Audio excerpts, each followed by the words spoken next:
Pesada. Tá falando mentira que tem namorado? Não tem namorado nenhum. Eu tenho. Tem o quê? Você não sabe. Eu não sei mesmo, não existe.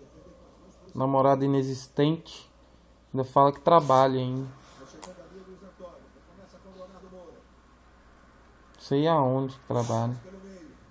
Trabalha? Trabalha com o quê?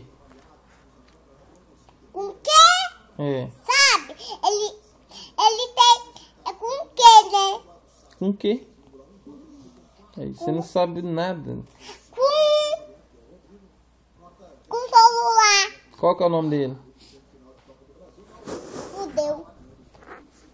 Onde você aprendeu isso? Nada. Quem te ensinou essa palavra feia? Você? Eu? Não pode falar não, então eu te peço desculpa, não pode falar isso. Corta a filmagem.